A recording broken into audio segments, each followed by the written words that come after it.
Hey folks, it's Tom, your Frugal Prepper. So we're going to try to get this old SnapOn NiCad battery pack to come back to life. My best friend, who is a mechanic, had someone give him this, and he's been trying to get it all working. He has another battery that holds a little bit of a charge but goes dead real fast. Now that one we might be able to shock back to life.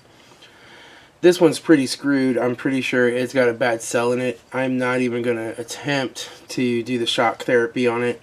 I'll put a link of that up in the corner so you can see how I did that on a Ryobi battery. And sometimes that works.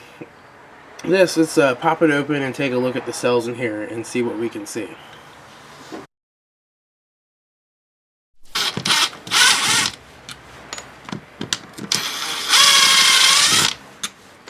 Got them all. So now it comes apart, and this is a pretty standard way of doing this. We've just got all these individual cells here.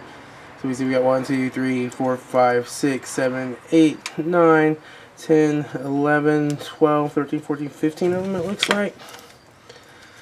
So now we just got to get these cells out of the bottom. There we go. And so what we're going to go ahead and do is I'm just going to take some voltage measurements of each individual cell and see if we just have most of them are good and there's one bad one, or if they're just all really kind of crappy. So on this guy, it's not been charged in quite some time. I expect all the cells to be pretty dead. But what I want to see is if one is significantly different than the others. To do this, we're just going to kind of have to get this paper stuff that insulates it off of here. And I'm just going to carefully peel this back in a way, like so. And so you see like these little divots here, these are micro welded onto the cells, but you can resolder these back down if you replace the cell. And I see some cells that might be a little swollen out, like this one right here. So let's just do some testing for this. I've just got my meter here that we'll set up back here. You can kind of see that. And we're just going to do some voltage measurements on these cells, and you're just going to go from one side of the cell to the other, each individual one. That one's got a volt, which is that one's probably good. Depending on which way you read them, they'll be one way or the other. This one's 1.1 volts, which is probably good. This middle one has 0.4. So that's a bad one right there. That's a totally bad cell. So what I'm going to do is just get the paint marker and mark these bad ones. So we'll just mark that one so that we know. Okay, and then we'll just keep measuring the rest. So I've tested all these now, and it looks like out of this pack I've got 1, 2, 3, 4, 5, 6 bad cells. So what we'll do is we'll just cut these out of here, these bad ones, and then we'll put in some new ones and we'll solder them down. So I'll just take a picture of how this was laid out, and I'll flip it over and take a picture that way as well.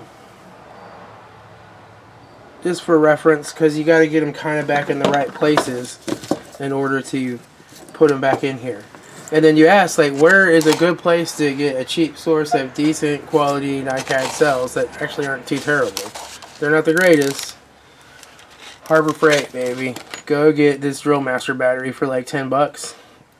And it's got 18 volts worth of NiCad cells in it. Alright, so here we go. So, in my previous video on the Ryobi NiCads, a lot of people are like, I tried that and it just doesn't work. This is a sham. It doesn't work. Blah, blah, blah.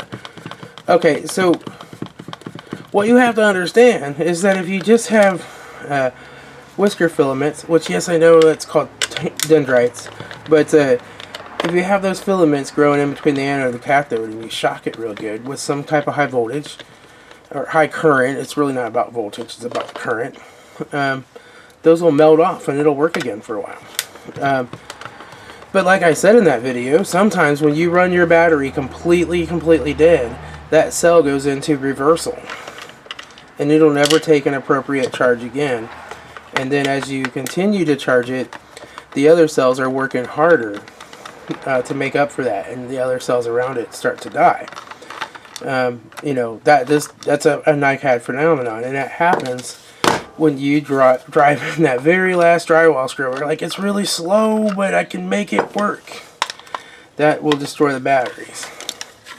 So here's our Harbor Freight batteries in here. So these are the cells that we can use to repair that with.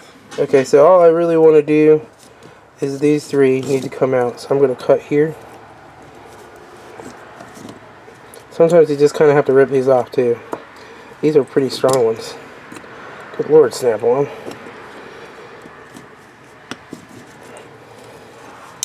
There. That one's out. And then we've got this right here holding us up. So we'll just kind of cut right along there. Maybe. There. Okay. Don't take much to cut that Harbor Freight strap right there. Okay.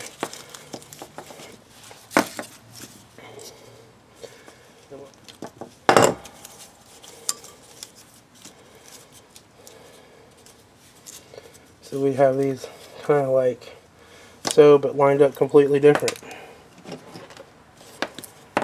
We're going to end up cutting all these. So we got our positive here that we need to solder in. That's fine. And what a lot of times I'll do is you can just use a piece of wire on this. It's perfectly fine. I can rip these little tabs straight like so.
So I got that other cell, I think that's the last one, replaced.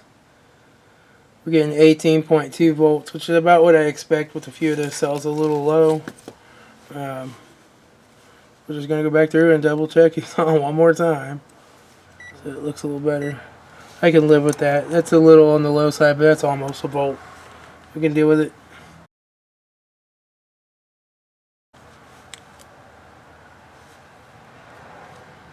That one's fine. It's fine. 18.2. I'm happy with that. We're going to put this back together. Then I'm going to take it over to my friend and have him charge it up. I'll show a video of it working when I'm done.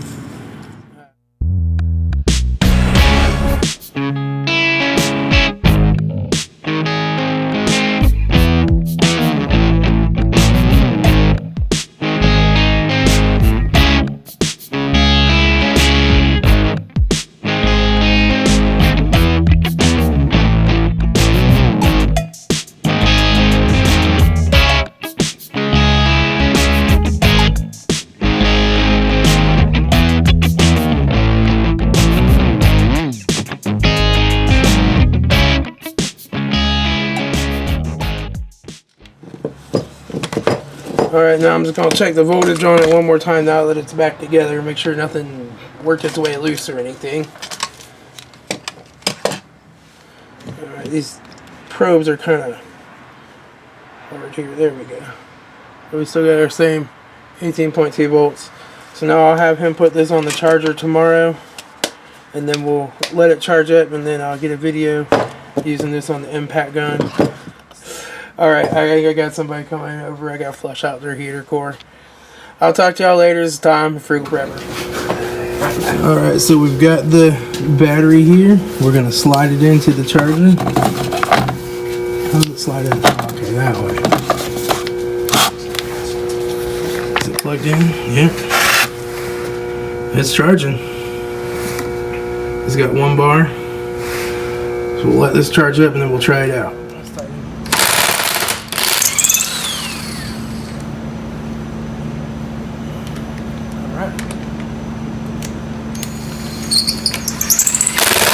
I guess you got really.